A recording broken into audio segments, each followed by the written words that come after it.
No vídeo de hoje nós vamos falar sobre a diferença entre confiabilidade inerente e confiabilidade operacional. Por que todo mundo fala tanto da operacional e por que a confiabilidade inerente ou a confiabilidade física é tão esquecida? Porém, ela é fundamental quando nós pensamos em aumentar a confiabilidade do nosso sistema como um todo. Então fica comigo que até o final da aula de hoje nós vamos falar sobre essa linha entre a confiabilidade ideal até a confiabilidade operacional e também o gráfico de vida ao longo do tempo aí em relação à confiabilidade, tanto operacional quanto inerente. Então vem comigo.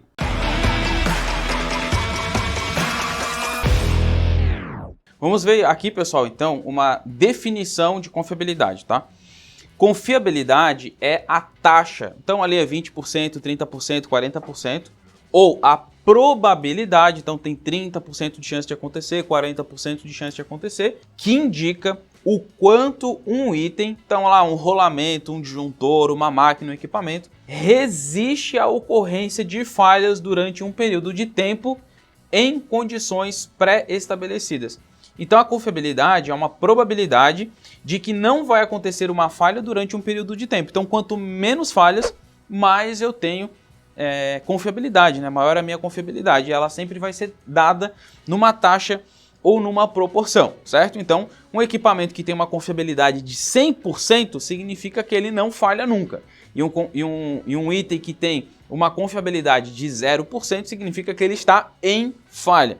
Uma confiabilidade de 50% seria agora eu jogar uma moeda para cima e pegar e falar, cara, a probabilidade da minha máquina parar agora ou não é de 50%, certo? Então essa é a ideia da confiabilidade. E sempre dentro de um período de tempo. Então a confiabilidade a gente vai analisar ela dentro de um período. Por quê? Porque se a gente pega um período muito grande, tudo falha, né? Nós morremos, árvores morrem, o universo surge e pode deixar de existir.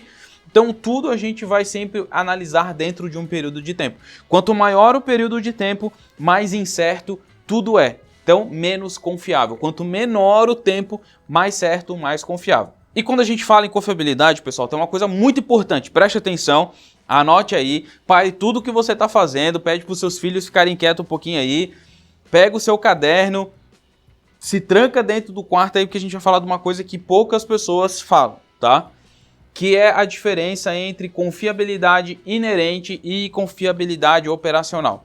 Você vai ver que quase todo mundo fala de confiabilidade operacional, mas não se resume só a isso, tá? Por que a maioria das coisas que a gente vê fala de confiabilidade operacional? Por exemplo, você vai instalar o meu sensor e você vai aumentar a sua confiabilidade. Mas qual? Vai aumentar a confiabilidade operacional. Nós vamos fazer um plano de manutenção preventiva para aumentar a confiabilidade. Qual? A operacional. Geralmente o que a gente vê, né, das empresas vendendo de confiabilidade é a confiabilidade operacional, mas existem duas. Existe também a parte de confiabilidade inerente do equipamento, ou que a gente chama também de confiabilidade física do meu equipamento. Bora, vamos entender mais isso aí, ó. Eu preparei aqui um gráfico exclusivo para vocês, tá? Para vocês entenderem. Primeiro eu começo com uma confiabilidade ideal, certo? O que é a minha confiabilidade ideal? É que tenha 100% de chance de não acontecer uma falha, né? Algo que seja a prova de falha infalível, inviolável. Então, confiabilidade ideal igual a 100%. Só que a gente sabe que não existe isso. Quando a gente está, por exemplo, desenvolvendo uma máquina, um equipamento, fazendo alguma coisa, não tem como a gente garantir que algo nunca vai estragar. As coisas podem ser muito boas, podem ser muito duráveis, podem ser muito resistentes à falha. Mas é praticamente impossível garantir que vai ter 100% de confiabilidade. Por quê? Vão existir falhas na concepção desse meu produto, dessa minha máquina, desse meu equipamento. Vão existir falhas do projeto. Então, ao fazer o projeto, uma vírgula, um arredondamento, alguma falha no desenho, pode acontecer aqui falhas de projeto. Pode ter também falhas de fabricação. O próprio processo de fabricação de um item, de uma máquina, de um equipamento, ele é sujeito a não confiabilidade, né? A ter risco, ter falhas, ter defeitos. Então podem acontecer também falhas de fabricação. A minha concepção pode ser perfeita, meu projeto pode ser perfeito, mas a minha fabricação ela não é perfeita, né? Nenhuma fabricação é perfeita por mais que a gente se dedique, então falhas de fabricação pode acontecer. E por último, falhas de montagem. Então às vezes a montagem do equipamento propriamente dito no ambiente, né, lá na planta industrial que a gente vai montar um equipamento para fazer o comissionamento, a instalação, tudo isso aqui também pode nos causar falhas. Então, olha só, da minha confiabilidade ideal, eu vou descontar as falhas de montagem, as falhas de fabricação, as falhas de projeto e as falhas de concepção. E aí vai me sobrar o que a gente fala de confiabilidade física, ou a confiabilidade inerente do equipamento. Quem é que me dá esse valor aqui, pessoal? Que notem, vai ser sempre menor do que 100%. Não existe confiabilidade de 100% ou mais, tá? Confiabilidade física ou a confiabilidade inerente, quem me entrega isso é o fabricante. O fabricante que vai me dizer qual é a confiabilidade da minha máquina. É o meu fabricante que diz o quanto eu posso confiar na minha máquina para fazer períodos de produção, para fazer períodos de operação ou períodos de uso, tá? Isso aqui é o que o fabricante me entrega de confiabilidade, que é o que a gente chama de confiabilidade física. Porém, vão acontecer falhas. E aí, a gente vai ter que descontar as falhas de operação e manutenção e vamos ter que descontar o processo de avaria. Às vezes não é uma falha, mas é uma avaria. Ao fazer o uso, ao fazer alguma coisa, uma movimentação, um intempérie que pode acontecer natural, né?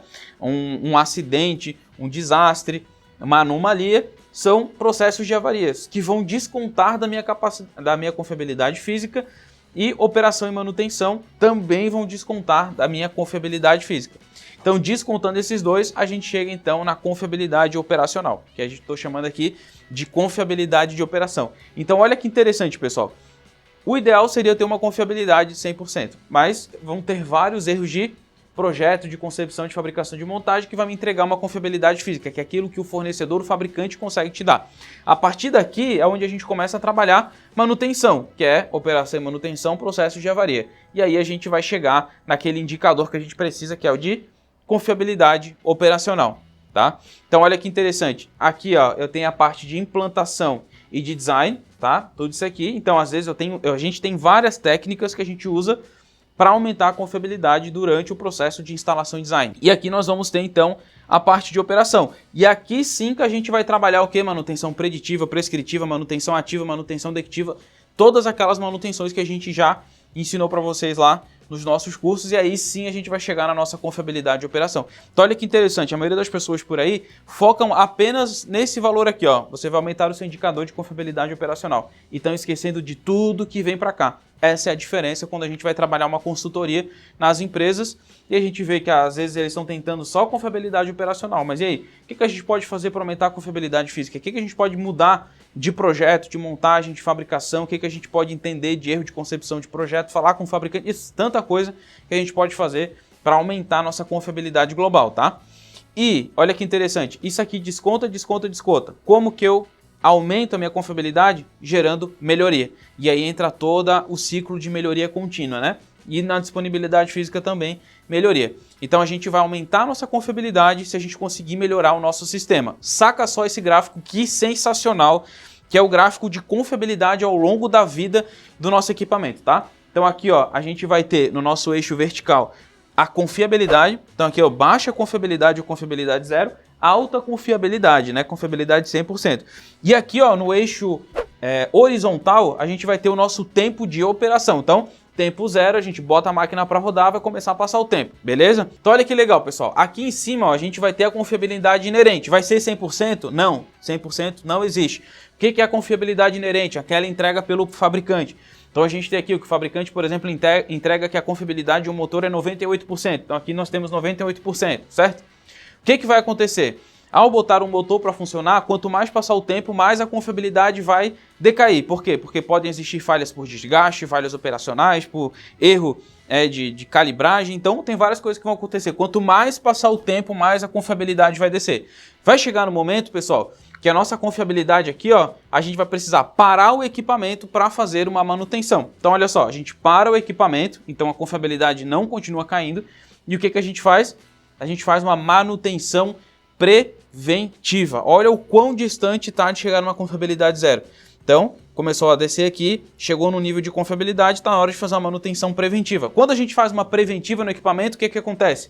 A gente reestabelece a confiabilidade inerente daquele equipamento. Se a gente fizer uma manutenção preventiva bem feita, bem estruturada, tá? É isso, pessoal. Muito obrigado pela sua companhia no nosso vídeo de hoje. Eu espero por você toda semana aqui no YouTube com vídeos falando sobre tudo o que a gente tem na área de gestão de ativos e gestão da manutenção. Então clica aqui, inscreva-se no canal, deixe o seu joinha, ative o sininho, segue a gente nas nossas redes sociais para nunca perder nenhum conteúdo. E claro, fica ligado também na descrição aqui do vídeo que sempre tem turmas, bolsas de estudo e várias oportunidades aí para você participar dos nossos cursos presenciais e online, mentorias, consultorias e eventos gratuitos também. Um grande abraço e até o próximo vídeo.